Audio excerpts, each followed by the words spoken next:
kaibahan ng immature na sibuyas at mature na sibuyas? Halos tuyo na siya, oh. I-cure ko na dito yung mga mature. Freezer is your friend, guys. Yes, natapos ko rin. Ito na lahat yung mga sibuyas. Last set of onions na, guys. So, ito na yung mga naipon ko na.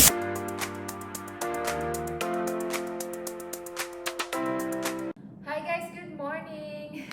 Nandito ako ngayon sa aming garage na nagtatrabaho. Tinatrabaho ko itong aking mga aming sibuyas. I know marami na rin sa inyo yung tatanong kung paano ko ito naiimbak at paano ko na-preserve yung mga sibuyas na hindi sila masira. So dito, hiniwalay ko na yung mga immature na sibuyas. Ito yung mga immature. And then ito yung naman yung mga mature na sibuyas na naani ko lang sila noong linggo. So ngayon is Wednesday. And then dito, ito na yung mga nauna kong naani, natiritas ko na sila. So yung mga mature na sibuyas ay pwede nyong i-imbak na ganito lang. As long as nag-dry na sila at isabit nyo para mas lalo pa silang matuyo. Ayan yung mga pang long-term na storage. Pero yung immature, kailangan gamitin na siya kaagad kasi mabubulok ito kapag hinayaan nyo lang siyang ganito. Tara, ilapit ko yung camera para makita nyo kung ano yung kaibahan ng immature na sibuyas at mature na sibuyas. So let's start from here. Ito yung variety na nagpo-form pa lang ng bulb. And then ito naman yung may mga malalaking bulb na immature din. So, ito yung itsura ng immature, oh. Malaki pa yung kanyang puno. Hindi pa na-seal yung bulb. Unlike dito sa mga mature na, teka lang, hanapan ko kayo ng magandang example. Kung makikita nyo dito, yan yung kanyang puno. Sobrang lambot na at namatay na yung kanyang puno. So, bubuksan ko ito para makita nyo kung ano yung sinasabi ko na kusa na lang siyang nagsisil. And then, naiimbak siya for long-term storage kasi silyado na siya. Ayan o. Buksan natin dito para makita nyo. Himayin ko dito. Ayan. Kita nyo yan o. Kusya na siya nagsisil dyan sa taas o. Ayan o. Sarado na yan dyan. So kapag naanin nyo na siya, kailangan nyo muna itong i-cure or i-air dry para matanggal yung mga outside moisture. So pwede nyo siyang i-air dry ng paganyan dito sa shelf. Ganyan. Isa-isa dyan para mag-dry talaga yung outside niya, matanggal lahat ng moisture. Or pwede nyo rin siyang itirintas ng ganito para mahanginan siya at matuyo siya. So ito na yung mga iba na naani ko, mga unang batch ng sibuyas na naani ko. And then, meron din dito at meron din dyan. So kukuha tayo ng example dito sa na-air dry na. Ayan oh. So halos tuyo na siya oh. Madali na siyang balatan.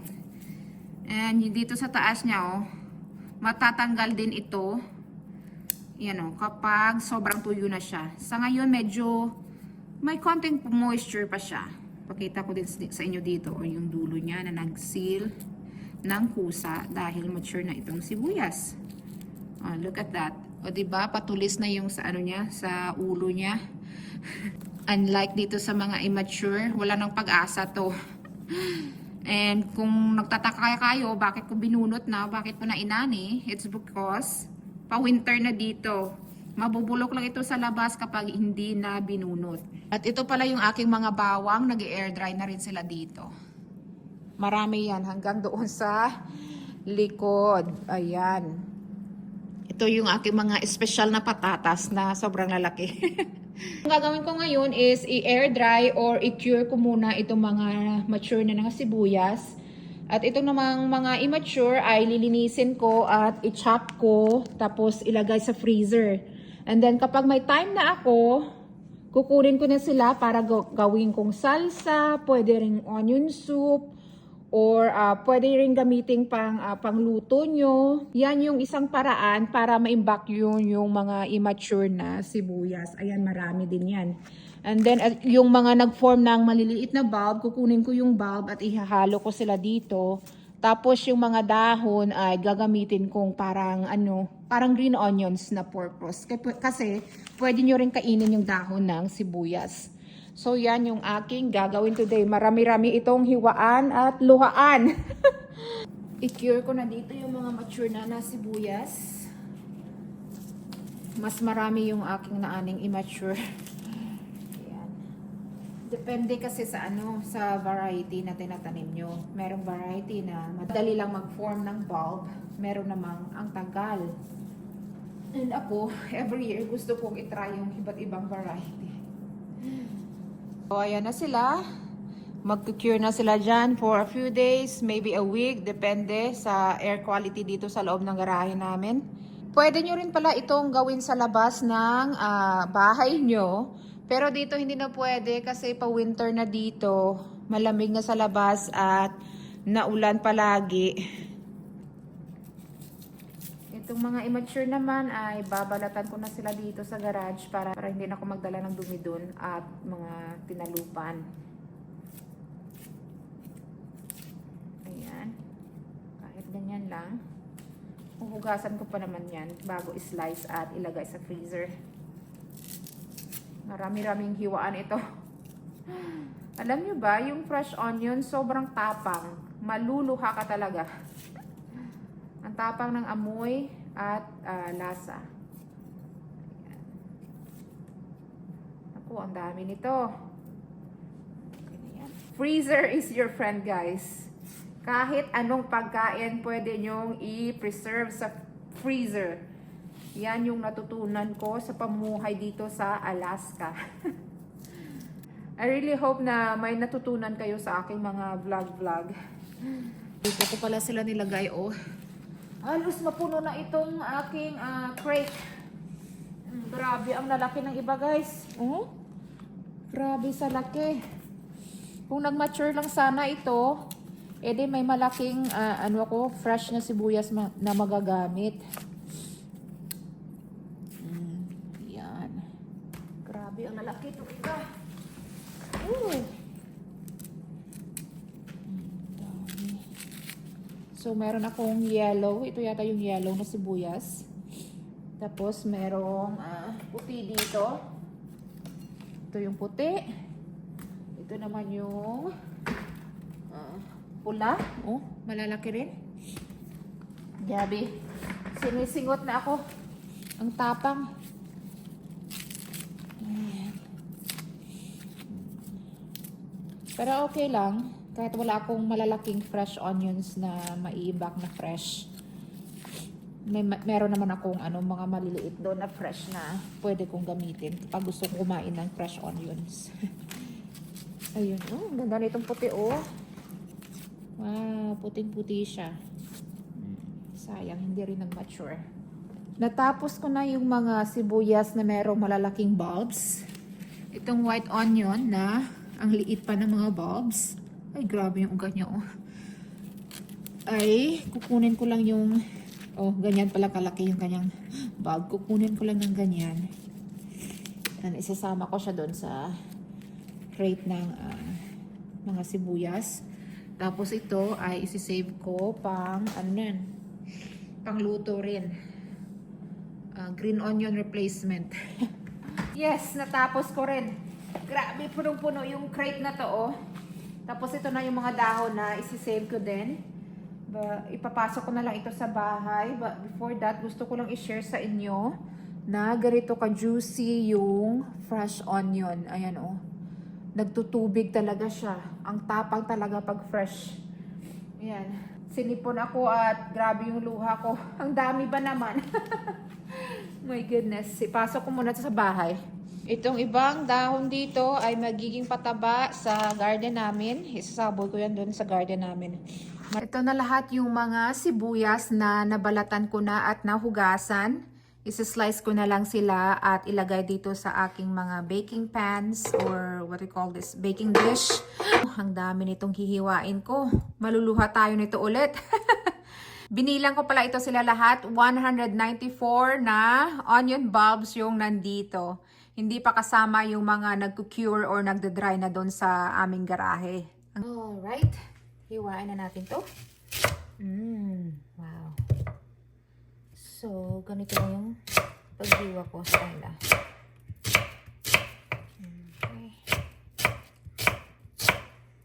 Look at that. Beautiful onions.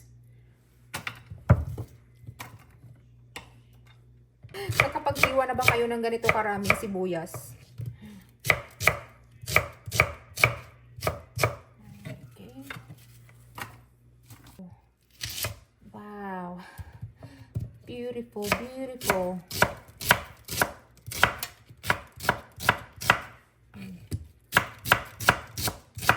Bilisan natin to. Gabi na dito.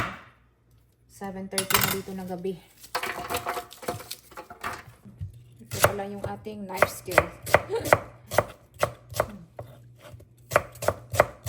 Para mabilis tayo makatapos. Bilisan natin yung hiwa. Ang gaganda. Look at that.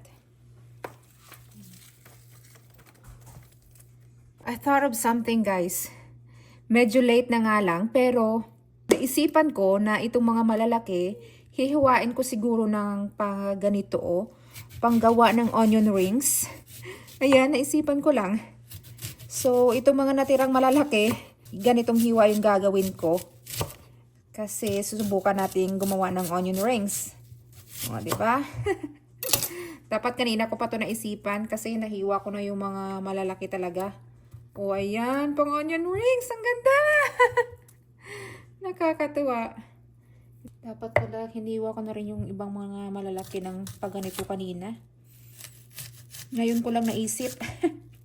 Last set of onions na, guys. Yes. Oh. Isang oras din akong naghihiwa ng sibuyas dito. Malapit na matapos. 8:30 na dito ng gabi. I started at 7:30. Paghihiwa lang yan minus yung pagbalat at hugas nito. Oh, we made it. Ulang sugat. Oh, ang dami.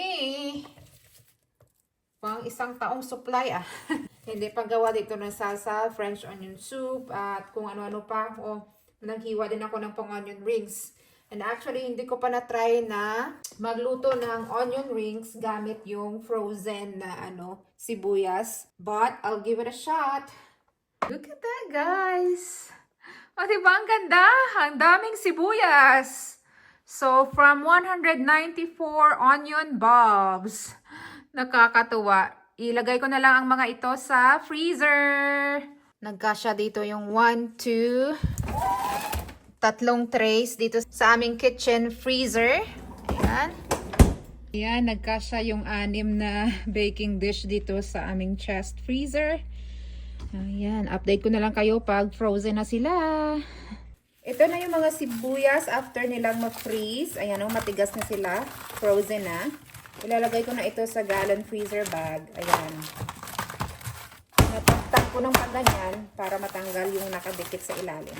So, ayan pwede mo silang mapaghiwa-hiwalay. So, pwede ito siyang panggisa, pangluto, pangsabaw. Yun lang, hindi na siya maganda pag fresh yung onion na gusto nyo.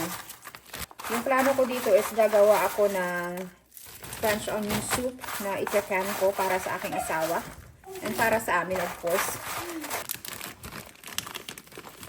Ayan. Isa. Libre na yung sibuyas, libre din yung kamatis.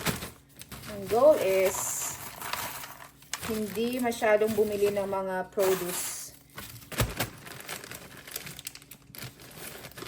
Ito. Naibag ko na pala yung iba. Ito lang yung ipapakita ko sa inyo, yung konting trays lang ng pagbabag ko. And then, after mabag ko lahat, ipakita ko sa inyo kung ilan yung mga naipon ko.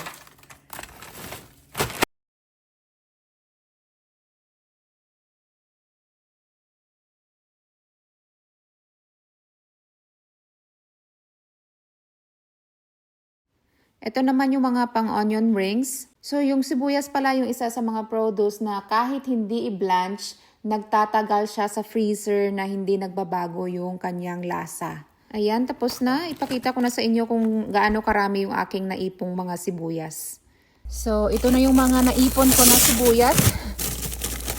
Ayan. 1, 2, 3, 4, 5, 6, 7, and then ito yung mga last na 8, 9. Merong isa doon sa bahay. So 10.